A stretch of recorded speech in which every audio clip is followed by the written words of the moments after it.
16 মে চাঁদপুর যাবেন প্রধানমন্ত্রী তারেক রহমান। জেলা জুড়ে প্রশাসনিক ও রাজনৈতিক তৎপরতা, একাধিক প্রকল্প উদ্বোধন ও জনসভায় দেবেন ভাষণ। আজ শুরু 4 দিনের ডিসি সম্মেলন। 5 জেলায় বিশেষ অর্থনৈতিক অঞ্চল সহ 498 প্রস্তাব উপস্থাপন। কৃচ্ছা সাধনে গুরুত্বারোপ জানালেন মন্ত্রিপরিষদ সচিব। সংসদে সংরক্ষিত নারী আসনে নির্বাচিতদের শপথ আজ। এনসিপি নুসরাতের মনোনয়ন বৈধ। মনিরার ব্যাপারে আদালতে সিদ্ধান্ত পায়নি ইসি। এবং লস পড়ে আছে ডিএনসিসির বর্জ্য ব্যবস্থাপনার কাজের ব্যাহত 200 গাড়ি, ব্যাহত নাগরিক সেবা।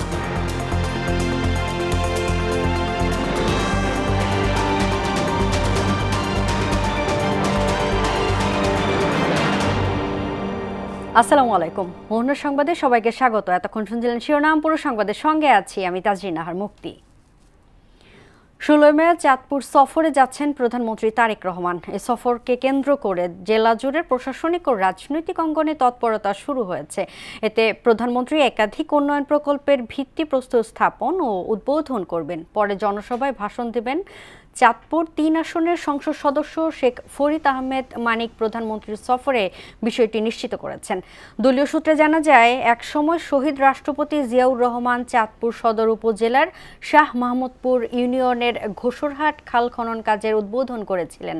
দীর্ঘ সময় অবহেলায় পড়ে থাকা এই খালটি এখন পুনরায় খননের উদ্যোগ নেওয়া হয়েছে।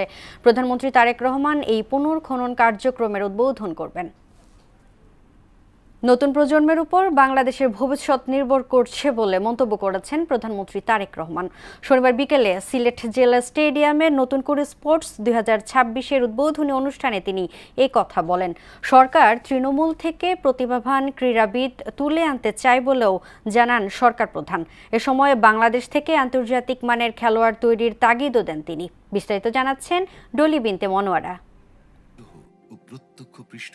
শিশু কিশোরদের প্রতিভা অন্বেষণে 1976 সালে যাত্রা শুরু হয়েছিল নতুন কুড়ির। বহু বছর পর সেই পরিচিত নাম আবার ফিরে এসেছে, তবে এবার মঞ্চে নয়, সবুজ মাঠের গালিচায়। সারা দেশে একযোগে নতুন করে স্পোর্টস 2026-এর উদ্বোধন করেন প্রধানমন্ত্রী তারেক রহমান। অনুষ্ঠানে একই সঙ্গে সারা দেশের জেলা স্টেডিয়াম থেকে ভার্চুয়ালি যুক্ত হন খুদে ক্রীড়াবিদরা। অনুষ্ঠানে বক্তব্য দেন ক্রীড়া প্রতিমন্ত্রী আমিনুল হক। এ সময় তিনি বলেন, পড়াশোনার পাশাপাশি মাঠের লড়াই অব্যাহত রাখতে হবে। তোমরা এদেশের ভবিষ্যৎ কর্ণধার, মাঠের লড়াকু সৈনিক হিসেবে তোমাদের যে যাত্রা আজ শুরু হলো তা যেন কখনো থেমে না যায়। তোমাদের পরিশ্রম আর নিষ্ঠাই আমাদের বিশ্ব মঞ্চে নিয়ে যাবে। আমাদের সরকার সব সময় তোমাদের পাশে রয়েছে।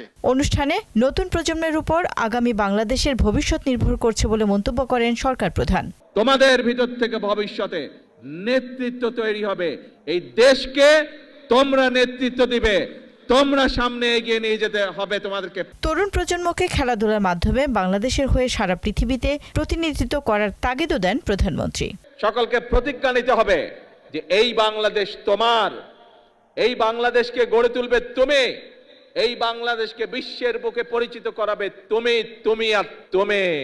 এর আগে দুপুরে সিলেটে বাসিয়া খাল খনন সহ একাধিক উন্নয়ন প্রকল্পের উদ্বোধন করে প্রধানমন্ত্রী বলেন, এর মাধ্যমে 80,000 কৃষক সরাসরি উপকার পাবেন। 7,000 মেট্রিক টন ফসলের উৎপাদন বাড়বে। খালটা কাটলে প্রায় 80,000 কৃষক প্রথমত সরাসরি উপকার হবে, আর এই 80,000-এর বাইরে আরো 1.5 লক্ষ কৃষক পরোক্ষভাবে উপকৃত হবে।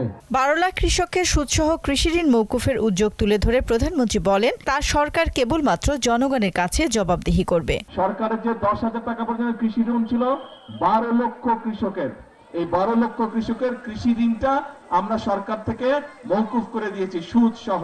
আমাদের একমাত্র জবাবদিহিতা হচ্ছে এই দেশের মানুষের কাছে, এই দেশের জনগণের কাছে। দেশে ইউরোপ লন্ডনের মতো স্বাস্থ্যসেবা পৌঁছে দিতে সরকার কাজ করছে বলেও জানান প্রধানমন্ত্রী। আমরা দেশে 1 লক্ষ স্বাস্থ্যকর্মী নিয়োগ করার পরিকল্পনা গ্রহণ করেছি। এই মানুষগুলো এবং এই 1 লক্ষের মধ্যে 80% থাকবে নারী স্বাস্থ্যকর্মী। ডলি বিনতে মনোয়ারা, মোহনা সংবাদ। ঘরে ঘরে যাওয়া। বিএনপি সরকার গঠনের পর আজ অনুষ্ঠিত হচ্ছে প্রথম জেলা প্রশাসক ডিসি সম্মেলন। এবার নতুন 5 জেলার বিশেষ অর্থনৈতিক অঞ্চল সহ মোট 498টি প্রস্তাব উপস্থাপন করা হচ্ছে। এ উপলক্ষে সচিবালয়ের সংবাদ সম্মেলনে মন্ত্রিপরিষদ সচিব নাসিমুল গনি জানান, সম্মেলনে স্বেচ্ছা সাধনের উপর গুরুত্ব দেওয়া হয়েছে। বর্তমান রাষ্ট্রীয় বাস্তবতায় অপরিহার্য নয় এমন সব খাতের ব্যয় কমিয়ে সাশ্রয় করা হচ্ছে। সম্মেলনের এজেন্ডা প্রসঙ্গে সচিব জানান, মাঠ পর্যায়ে থেকে অনেক প্রস্তাব এলেও সরকারের অগ্রাধিকার এবং নীতি নির্ধারণী কর্তৃপক্ষের মতামতের ভিত্তিতে সেগুলো যাচাই বাছাই করা হয়। কর্মকর্তা কর্মচারীদের রাজনৈতিক প্রভাব সরকারি কাজে থাকা উচিত নয় বলেও মন্তব্য করেন মন্ত্রিপরিষদ সচিব। জনগণের কাছে বর্তমান যারা সরকার আছেন তাদের জবাবদিহির একটা প্রসঙ্গ আসছে। তারা গত ইশতেহারে কিছু প্রমিস করে এসেছিলেন যে এগুলো আমরা করব। তাদের সাথে ইন্টারাকশন করা, যে কি কি কাজ করতে চাচ্ছি আমরা, কেন করতে চাচ্ছি, সমগ্র প্রশাসন যন্ত্রের উপরে একটা বিস্তৃত ব্যাখ্যা এবং যাতে বোঝাপড়ার কোনো গ্যাপ না থাকে সেই জন্য এই সম্মেলনটা এবার কিছুটা বাড়ানো হয়েছে। জাতীয় সংসদের সংরক্ষিত নারী আসনের নবনির্বাচিত সংসদ সদস্যের শপথ আজ রাত 9টায় জাতীয় সংসদ ভবনে অনুষ্ঠিত হবে বলে জানিয়েছে সংসদ সচিবালয়। স্পিকার হাফিজউদ্দিন আহমেদের সদস্যদের শপথ বাক্য পাঠ করাবেন। এই অনুষ্ঠানে সংসদ সচিবালয়ের ঊর্ধ্বতন কর্মকর্তারা উপস্থিত থাকবেন বলে আশা করা যাচ্ছে। এর আগে সংশ্লিষ্ট আসনে নির্বাচনের ফলাফল গেজেট আকারে প্রকাশ করা হয়। ত্রয়োদশ জাতীয় সংসদের সংরক্ষিত নারী আসনে জাতীয় নাগরিক পার্টি এনসিপি নেত্রী নুসরাত তাবাসসুমের মনোনয়ন বৈধ বলে গ্রহণ করেছেন রিটার্নিং কর্মকর্তা। নির্বাচন কমিশনের সিদ্ধান্ত অনুযায়ী পরবর্তী কার্যক্রম সম্পন্ন হবে বলে জানানো হয় রিটার্নিং কার্যালয়ের পক্ষ থেকে। এদিকে এনসিপির অপর প্রার্থী মনিরা শারমিনের বিষয়ে এখনও আদালতে সিদ্ধান্ত পায়নি কমিশন। আসলে এখনো পর্যন্ত যেহেতু বেশ কিছু কাজ বাকি, গ্যাজেট হয়নি এবং গেজেট প্রকাশিত হলে তারপর শপথের বিষয়টা আসবে। সব ডকুমেন্ট চেক করে দেখেছি এবং এটিকে বৈধ হিসেবে আমরা গ্রহণ করেছি। এখন এটা আমরা মাননীয় কমিশনে উপস্থাপন করব। দেশ জুড়ে হামে আরও 4 শিশুর মৃত্যু হয়েছে। পাশাপাশি এ সময়ে আরও 1096 জনের শরীরে হাম ও এর উপসর্গ পাওয়া গেছে। শনিবার স্বাস্থ্য অধিদপ্তরের হাম সংক্রান্ত নিয়মিত প্রতিবেদন থেকে এ তথ্য জানা গেছে। স্বাস্থ্য অধিদপ্তর জানায়, গেল একদিনে হামের উপসর্গ নিয়ে ঢাকাতেই 4 জনের মৃত্যু হয়েছে। তাদের নিয়ে গত 15 মার্চ থেকে শনিবার পর্যন্ত হামের উপসর্গে মোট 235 জনের মৃত্যু হয়েছে। পাশাপাশি এই সময়ে সারা দেশে হামে আক্রান্ত হয়ে আরও 49 শিশুর মৃত্যু হয়েছে। কয়েক সপ্তাহের মধ্যেই বাংলাদেশিদের জন্য সব ধরনের ভিসা সেবা পুরোপুরি চালু করার পরিকল্পনা করছে ভারত। ইন্ডিয়া এক্সপ্রেসের প্রতিবেদনে বলা হয়, বাংলাদেশে ইতোমধ্যে চলতি বছরের ফেব্রুয়ারিতে ভারতীয় নাগরিকদের জন্য সব ক্যাটাগরি ভিসা চালু করেছে। সেই প্রেক্ষাপটে এবার ভারতেও বাংলাদেশিদের জন্য পূর্ণাঙ্গ ভিসা সেবা পুনরায় চালুর দিকে এগোচ্ছে। দুই দেশ ধাপে ধাপে স্বাভাবিক ভিসা কার্যক্রমে ফিরছে। গত মাসে ঢাকায় সফরের সময় বিষয়টি তুলে ধরেন পররাষ্ট্র উপদেষ্টা খলিলুর রহমান। বর্তমানে নয়াদিল্লি, কলকাতা, আগারতলা, মুম্বাই ও চেন্নাইয়ে বাংলাদেশের কনসুলার অফিসগুলোর কার্যকর রয়েছে। দাম বাড়লেও স্বাভাবিক হয়নি সয়াবিন তেলের বাজার। অতিরিক্ত দামের পাশাপাশি সরবরাহ ঘাটতিতে দিশেহারা ক্রেতা। এই অবস্থার জন্য ডিলারদের সিন্ডিকেটকে দুষছেন ভোজ্য তেলের খুচরা ব্যবসায়ীরা। কৃষি গবেষকরা বলছে, আমদানি নির্ভর এই পণ্যটি গুটি কয়েক ব্যবসায়ী প্রতিষ্ঠান নিয়ন্ত্রণ করায় সংকট কাটছে না। তাই দেশীয় তেল বীজের উৎপাদন বাড়িয়ে সরিষা, সূর্যমুখী ও পেরিলা তেলের বাজারজাতকরণের তাগিদ দেন তারা। তারিকুল ইসলাম খোকনের ক্যামেরায় উষা ফেরদৌসের রিপোর্ট। দেশে ভোজ্য তেলের বার্ষিক চাহিদা প্রায় 24 লাখ টন, যার 90% আমদানি নির্ভর। বাণিজ্য মন্ত্রণালয় বলছে, গেল বছরের একই সময়ে যেখানে আমদানির পরিমাণ ছিল 4,48,000 টন, সেখানে চলতি বছর তা নেমে এসেছে 2,61,000 টনে। অর্থাৎ 1 বছরের ব্যবধানে আমদানি প্রায় অর্ধেকে নেমে এসেছে। তবে আমদানি কমে যাওয়ার এই তথ্যের সঙ্গে একমত নয় খুচরা ব্যবসায়ীরা। তারা সিন্ডিকেটের কারসাজিকেই দুষছেন। মেঘনা সিটি এরা 3-4টা লোকে বানিয়ে তেলটা নিয়ন্ত্রণ করে। এই এরা নিয়ন্ত্রণ করার মানে এগো কথাই এখন শুনতে হয়, এরা এখন যা কয় তাই শুনতে হয়। এই সংকটটা তৈরি করা হয় তাদের থেকে, তারা চায় যে দামটা বাড়ুক, বাজারে সংকট কৃত্রিম সংকট হোক, এই জন্য মানে তারা চায় যে দামটা বাড়ুক। ক্রেতারা বলছেন গেল রমজান ঈদের আগ থেকেই বাজারে সয়াবিন তেলের সরবরাহের ঘাটতি ছিল, সামনে কোরবানির ঈদ, কিন্তু এখনো কাটেনি সংকট। কোথাও কোনো সামঞ্জস্য নাই, এটা তো তাদের রেসপন্সিবিলিটি। আমি যদি পাইকারি মূল্যে দাম বাড়াই তাহলে খুচরাতে কত হবে সেটা তারা অ্যাডজাস্ট করবে না, এবং সেইভাবে তো ক্রেতা কিনবে। এই দায়িত্ব সেগুলো নাই, দায়িত্ব একটাই বাড়িয়ে দেওয়া, এরপরে ফলো আপ নাই আর কিছু। এই মন্ত্রণালয় যখন আলাদা না হবে, সিন্ডিকেট না ভাঙতে পারবে, ততক্ষণ পর্যন্ত আসলে কোনো কিছুতেই আমরা এই বাজার স্থিতিশীল থাকবে না। দেশে সয়াবিনের বিকল্প হতে পারে সরিষা, শুধু চরাঞ্চলেই নয়, পুরো জেলায় সরিষার আবাদ বেড়েছে। আর ভোজ্য তেলের চাহিদা পূরণে অনেক সম্ভাবনা সূর্যমুখী। খরচ কম হওয়ায় সূর্যমুখী চাষে কৃষকদের আগ্রহ বেড়েছে। পেরিলা বাংলাদেশে অভিযোজিত একটি নতুন ভোজ্য তেল ফসল, এ ফসলেরও রয়েছে অপার সম্ভাবনা। সয়াবিন তেলের আমদানি নির্ভরতা কমাতে তেল ফসল আবাদ বাড়ানোর পক্ষে মত দেন কৃষিবিদরা। সরিষা, তিল, তিসি, সূর্যমুখী এবং হচ্ছে পেরিলা তেল। পেরিলা তেলের খুবই সুবিধা হলো যেই সময়ে বৃষ্টির কারণে অন্য ফসল উৎপাদন হয় না, সেই সময়ে পেরিলা তেল উৎপাদন করা যায়। তাহলে দেখা যায় বাংলাদেশের যে পরিমাণে ইম্পোর্ট করতে হচ্ছে সয়াবিন, সেটা পুরোটাই কিন্তু আমরা উৎপাদন করতে পারি, শুধু প্ল্যান করে সরকার যদি উদ্যোগ নেয়। সয়াবিন পুরোপুরি আমদানি নির্ভর হয়, গুটি কয়েক ব্যবসায়ী সিন্ডিকেট এটি নিয়ন্ত্রণের সুযোগ পায় বলেই মনে করেন এই গবেষক। আমরা সিন্ডিকেট কিন্তু ভাঙতে পারছি না, এটি হচ্ছে সমস্যা। এই সিন্ডিকেট যদি ভাঙতে হয়, আমাদের দেশীয় তেল বাড়াতে হবে। উষা ফেরদৌস, মোহনা সংবাদ, ঢাকা। লোডশেডিংয়ের গভীর সংকটে মুখে পড়েছে নরসিংদীর শিল্পনগরী। প্রতিদিন 6 থেকে 7 ঘন্টার লোডশেডিংয়ে টেক্সটাইল মিলগুলোতে উৎপাদনে নেমেছে ধস। সময়মতো পণ্য সরবরাহ করতে না পারায় আন্তর্জাতিক বাজারে অর্ডার হারানোর শঙ্কায় মালিকপক্ষ, আর কাজ হারিয়ে অনিশ্চয়তায় হাজারো শ্রমিক। মাহবুবুর রহমানের তথ্য ও চিত্রে আরও জানাচ্ছেন মিশাল বিনতে আনোয়ার। দেশের টেক্সটাইল খাতের হৃৎপিণ্ড হিসেবে পরিচিত নরসিংদীর মাধবদী সুতা, কাপড় আর তৈরি পোশাকের বিশাল এই কর্মযজ্ঞ এখন বিদ্যুৎহীনতার অন্ধকারে ম্লান। দীর্ঘ সময় ধরে চলা লোডশেডিংয়ে এখানে উৎপাদন এখন তলানিতে। দিনে গড়ে 6 থেকে 7 ঘন্টা বিদ্যুৎ না থাকায় অচল হয়ে পড়েছে শত শত টেক্সটাইল মিল। ব্যবসা বাণিজ্য করা অনেক কঠিন হয়ে গেছে লোডশেডিং এর কারণে। উৎপাদন চলছিল, হঠাৎ করে বা কোনো ইনফরমেশন না থাকাতে বিদ্যুৎ চলে যাওয়াটা আমাদের উৎপাদনের ক্ষতি হচ্ছে সবচেয়ে বড় দিক। বিকল্প হিসেবে ডিজেল চালিত জেনারেটর ব্যবহার করলেও আকাশচুম্বী জ্বালানি খরচ এখন গলার কাটা হয়ে দাঁড়িয়েছে। মালিকপক্ষ যখন লোকসান গুনছে, তখন শ্রমিকদের ঘরে জ্বলছে না চুলা। নিয়মিত কাজ না থাকায় কমেছে আয়, বাড়ছে ঋণের বোঝা। প্রোডাকশনে কাজ করি, কারেন্ট না থাকলে তো আমরা প্রোডাকশন দিতে পারি না, সাইজিং এ উঠে আসতে পারি না, তাতেও বিল ধরা খাই, মানে প্রোডাকশনের লস, বিলও কম পাইতেছি। বিদ্যুৎ না থাকার কারণে সকলে আমাদের মালিক পক্ষ এবং আমরা শ্রমিক উভয়ই ক্ষতিগ্রস্ত। বিদ্যুৎ সরবরাহকারী প্রতিষ্ঠান বলছে, চাহিদার তুলনায় বরাদ্দ কম পাওয়ায় এই পরিস্থিতির সৃষ্টি হয়েছে। আমাদের ডিমান্ড প্রচন্ড বেড়ে গেছে আমাদের সাপ্লাই থেকে। আমার এখানে ডিমান্ড গড় এভারেজ আমার প্রায় 200 মেগাওয়াট, আমি সেখানে 110-8 পাচ্ছি আর কি।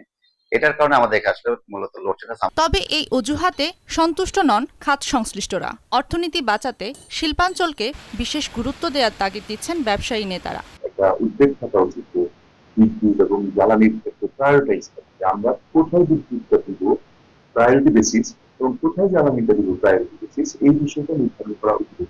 মালিকদের পক্ষ থেকে, শিল্প প্রতিষ্ঠানের পক্ষ থেকে যে আবেদন থেকে থাকে, সেটি হচ্ছে বাংলাদেশের শিল্প বাঁচলে, বাংলাদেশ বাঁচলে, বাংলাদেশের অর্থনীতি বাঁচবে। দেশের অর্থনৈতিক সমৃদ্ধির চাকা সচল রাখতে দ্রুত নিরবিচ্ছিন্ন বিদ্যুৎ সরবরাহের দাবি শ্রমিক ও মালিকদের। মিশাল বিনতে আনোয়ার, মোহনা সংবাদ। চাকা, ব্যাটারি, কন্টেইনার নষ্ট হওয়ায় অলস পড়ে আছে ডিএসসিসির বজ্র ব্যবস্থাপনা কাজে ব্যাহত প্রায় 200 গাড়ি। একই সঙ্গে রয়েছে চালকের অভাব, এতে ব্যাহত হচ্ছে নাগরিক সেবা। দায়িত্বশীলরা বলছেন, অর্থ বরাদ্দের অভাবে সরানো যাচ্ছে না এসব নষ্ট গাড়ি, আর প্রশাসক দুষছেন তারপর চেয়ারে বসে থাকা বিগত কর্মকর্তাদের। তবে কোরবানির আগেই গাড়িগুলো সরানোর আশ্বাস মিলেছে। মনির হোসেনের তোলা ছবিতে বিজন কুমারের বিশেষ প্রতিবেদন। কোনো ট্রাকের চাকা নেই, আবার কোনোটির চাকা আছে কিন্তু নষ্ট হয়েছে টায়ার টিউব। আবার এমনও কিছু গাড়ি রয়েছে যেগুলো চলছে না কন্টেইনার কিংবা ব্যাটারি নষ্ট হওয়ায়। পাশাপাশি ভেকু গাড়িগুলোর দশাও খুবই বেহাল। ঢাকা দক্ষিণ সিটি কর্পোরেশনের মাতুয়াইল ল্যান্ডফিল্ডে পড়ে আছে নষ্ট এসব গাড়ি। সিটি কর্পোরেশনটির বর্জ্য ব্যবস্থাপনার কাজে ব্যবহৃত অলস সব গাড়ির কারণে প্রতিদিনই ব্যাহত হচ্ছে নাগরিক সেবা। অনেকটা বেগ পেতে হয় আমাদের, গাড়ির সংকট, গাড়ি, তারপরে আপনার আমাদের চাকার বেশ কিছুদিন চাকার সমস্যা। আমার 3টা ট্রিপ কিংবা 4টা ট্রিপ শিডিউল করা, আমার এটা মারার পরে ওই আমার মতো গাড়ি আরেকটা গাড়ি নষ্ট, ওই গাড়ির ডিউটিটা আমাদের মতো 1-2টা গাড়ি দিয়ে ওটা মেক আপ করা হয়। যদি গাড়িগুলো ঠিক হয় আমরা আরো জনগণকে আরো বেশি করে সুবিধা দিতে পারবো। বর্তমানে সচল ডাম্প ট্রাক, কন্টেইনার ট্রাক এবং ভেকু গাড়ির সহায়তায় ল্যান্ডফিল্ডে প্রতিদিনই ফেলা হয় 3000 থেকে 3200 মেট্রিক টন ময়লা। আর ময়লার কারণেই প্রতিনিয়ত নষ্ট হচ্ছে এসব গাড়ি। এগুলো আপনার ময়লা থাকে, বৃষ্টিতে পানি পড়ার পরে আস্তে আস্তে এগুলো জং ধরে অনেক বছর ইউজ করার পরে তারপরে আপনার নষ্ট হয়। যেটা নিয়ে টিকসই 1 বছর, ওইটা দেখা গেছে 3 মাসও চলে না। এই ময়লার কারণে বেশিরভাগ ক্ষতিটা। কর্পোরেশনের হিসেবে বর্জ্য ব্যবস্থাপনার জন্য মোট গাড়ির সংখ্যা প্রায় 630টি, এর মধ্যে নষ্ট গাড়ির সংখ্যা 200টি। এতে নগরীর বর্জ্য অপসারণের কাজ অনেকটাই চ্যালেঞ্জিং হয়ে পড়েছে বলে দাবি কর্তৃপক্ষের। শত লিমিটেশন থাকলেও যেহেতু বর্জ্য ব্যবস্থাপনা প্রতিদিনের কাজ, সো আমরা আমাদের লিমিটেশন সত্ত্বেও আমরা এই কাজটাকে প্রাধান্য দিয়ে আমরা চালিয়ে যাচ্ছি। প্রতিষ্ঠানটির তথ্য বলছে সবগুলো গাড়ি মেরামতের জন্য বার্ষিক প্রয়োজন 34 কোটি 60 লাখ টাকা। তবে এই কাজে প্রতি বছর বরাদ্দ ধরা হয় মাত্র 17 কোটি 45 লাখ টাকা। এছাড়াও রয়েছে চালকের অভাব। প্রতিষ্ঠানের আয় কমে যাওয়ায় এমন পরিস্থিতির সৃষ্টি হয়েছে বলে দাবি এই কর্মকর্তার। যেভাবেই হোক আয় যদি আমাদের না বাড়াতে পারি তাহলে কিন্তু আপনার এই খরচগুলি সংস্থান করা আমাদের জন্য বড় ধরনের একটা চ্যালেঞ্জ। এদিকে বর্তমান প্রশাসক দুষলেন অন্তর্বর্তী সরকারের আমলে দায়িত্বে থাকা প্রশাসককে। তবে সমস্যা দ্রুতই সমাধানের আশ্বাস দিলেন তিনি। সিটি কর্পোরেশনের জোয়ার ছিল না, ভাটার মধ্যে চলছিল। আমরা সিটি কর্পোরেশন এখন জোয়ারে ভাসাতে চাই। যেগুলো রিপেয়ার করলে আমরা চালাতে পারবো রাস্তায়, সেই সমস্ত গাড়িগুলোকে রিপেয়ারের ব্যবস্থা করেছি আমরা। ডিএসসিসি বলছে শুধু যন্ত্রাংশ নয়, চালকের অভাবেও অলস বসে আছে বেশ কিছু গাড়ি।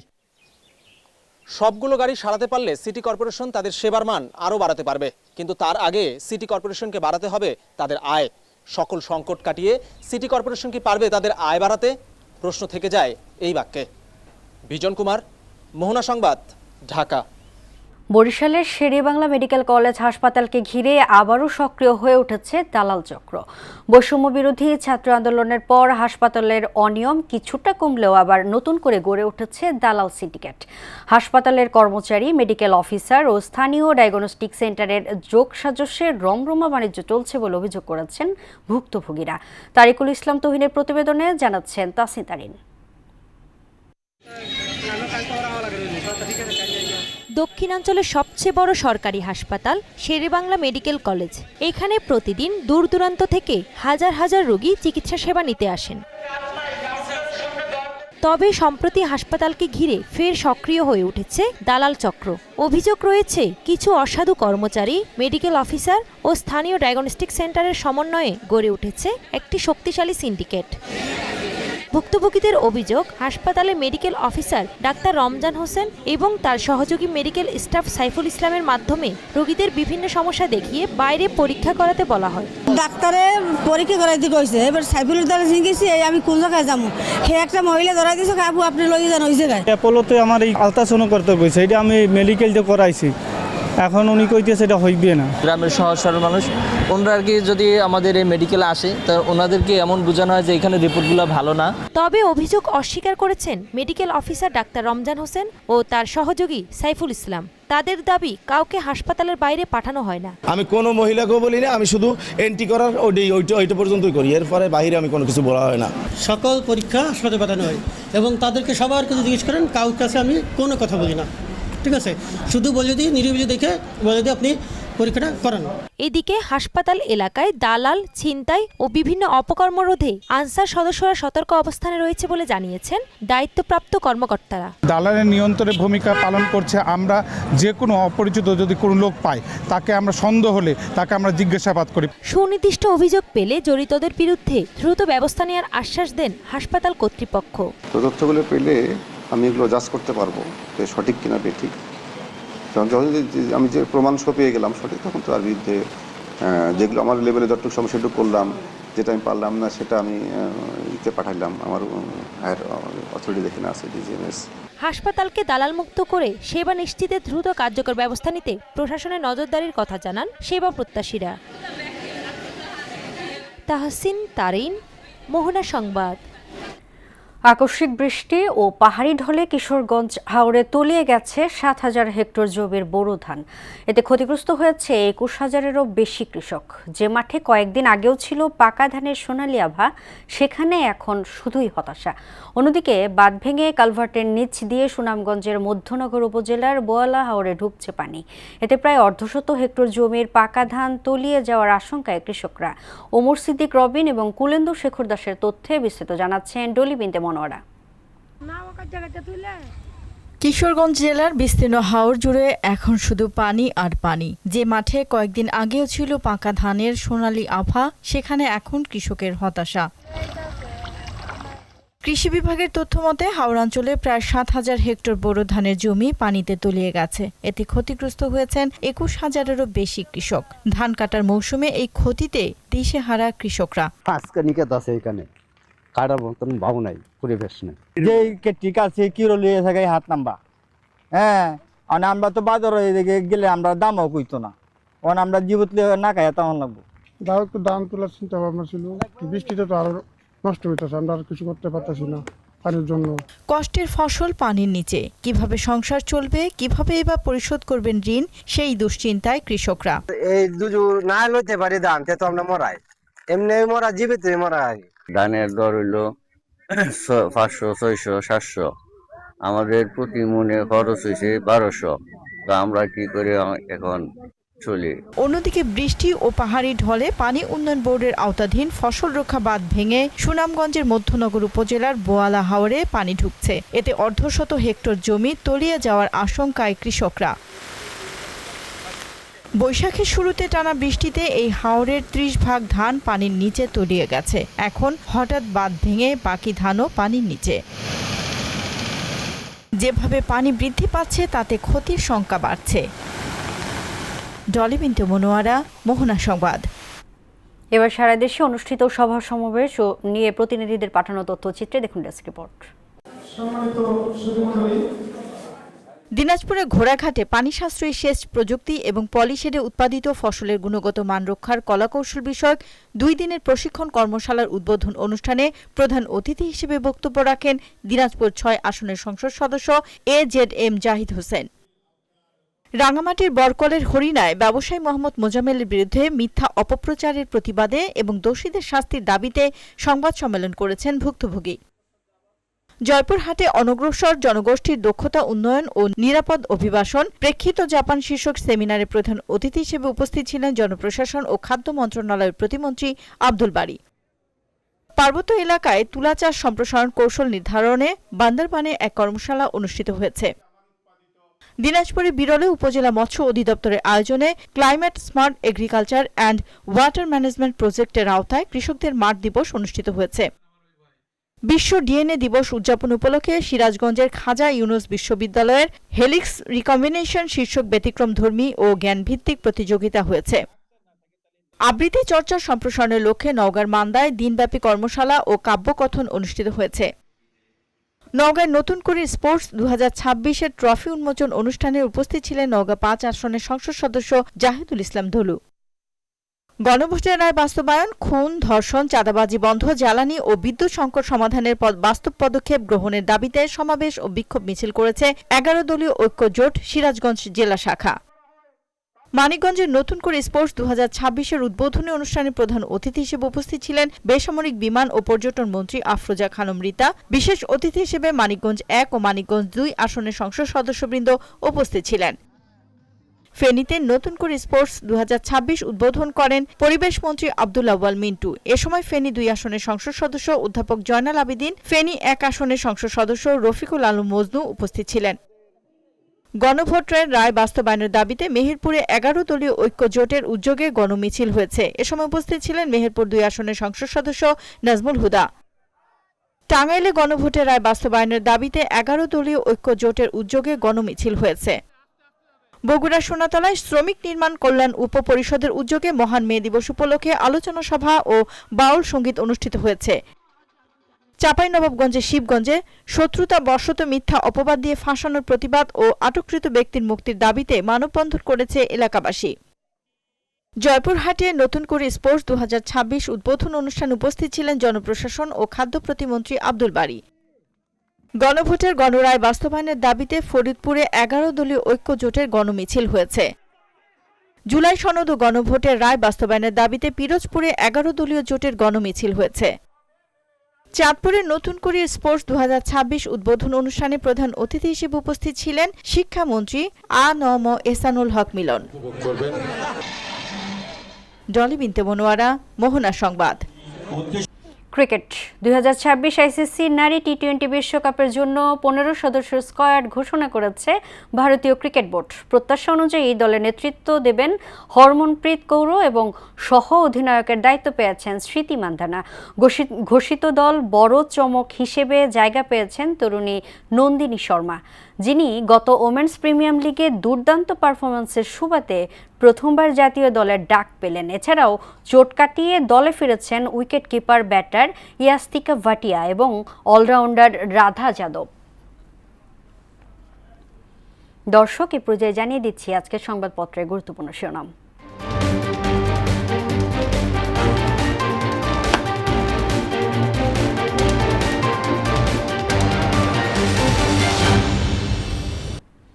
দর্শক, প্রথম আলো শিরোনাম করেছে আবার খুন, জখম, গুলি, বেপরোয়া শীর্ষ সন্ত্রাসীরা। সিলেটে প্রধানমন্ত্রী বলেন 1 লাখ স্বাস্থ্যকর্মী নিয়োগ দেয়া হবে, 80% হবে নারী। টিআর ও কাবিখায় খাদ্যের বদলে অর্থ বরাদ্দের প্রভাব। দৈনিক ইত্তেফাক শিরোনাম করেছে ইরানের প্রস্তাবে সন্তুষ্ট নন ট্রাম্প। বিচারপতির বিরুদ্ধে অভিযোগ দেখায় ভার সুপ্রিম জুডিশিয়াল কাউন্সিলের আইনমন্ত্রী। খাদ্যে স্বয়ংসম্পূর্ণতা ধরে রাখতে হবে। সমকাল শিরোনাম করেছে আত্মীয় ও জামাতিকরণের অভিযোগ নিয়োগে সময় দিন, প্রতিশ্রুতি বাস্তবায়ন করব। যুক্তরাষ্ট্রের 2 শিক্ষার্থী নিহত, বৃষ্টির মরদেহ শনাক্ত। বাংলাদেশ প্রতিদিন শিরোনাম করেছে শ্রমিকের অধিকার আদায়ে আমাদের লড়াই চলবে, বলেছেন জামাতে আমির। সংবিধান সংস্কার না সংশোধন, 2 জোটের কমিটি গঠন নিয়ে অনিশ্চয়তা। জিয়া পরিবারকে ধ্বংস করতে চেয়েছিলেন মাসুদ উদ্দিন। যুগান্তর শিরোনাম করেছে ত্রয়োদশ সংসদের প্রথম অধিবেশন, বাকযুদ্ধ ও ঐক্যের বার্তা। সিলেটে বিএনপির কর্মী সমাবেশে প্রধানমন্ত্রী বলেন কেউ প্রকাশ্যে, কেউ বা গোপনে ষড়যন্ত্র করছে। ইরানের সঙ্গে যুদ্ধ শেষ, বললেন ট্রাম্প। এবং সর্বশেষ আমার দেশ শিরোনাম করেছে প্রশাসনিক সংস্কার প্রস্তাব প্যাকেটবন্দি। ট্রাম্প বলেন অবরোধ কার্যকরে মার্কিন নৌবাহিনীর জলদস্যুর মতো কাজ করছে। নির্বাচনী প্রতিশ্রুতি বাস্তবায়ন শুরু, সিলেটে বিভিন্ন উন্নয়ন প্রকল্প উদ্বোধন প্রধানমন্ত্রীর। এ ছিল সংবাদপত্রের গুরুত্বপূর্ণ শিরোনাম। শেষ করব মোহনা সংবাদ, যাওয়ার আগে শিরোনামগুলো দেখে নিচ্ছি আরও একবার।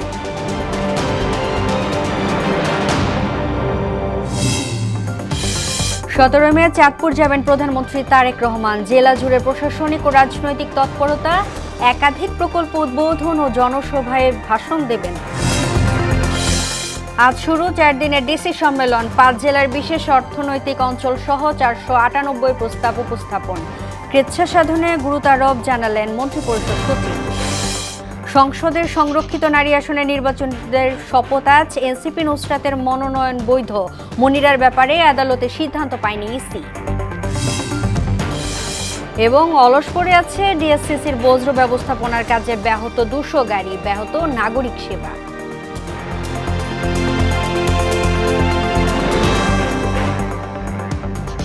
এই ছিল মোহনা সংবাদে। পরবর্তী সংবাদ দুপুর 1টায়। এর আগে বেলা 11টায় দেখবেন সংবাদ এক নজরে। মোহনার সবশেষ খবর জানতে ভিজিট করুন www.mohana.tv। সংবাদ দেখতে পারেন ফেসবুক ও ইউটিউবেও। এতক্ষণ সঙ্গে থাকার জন্য ধন্যবাদ।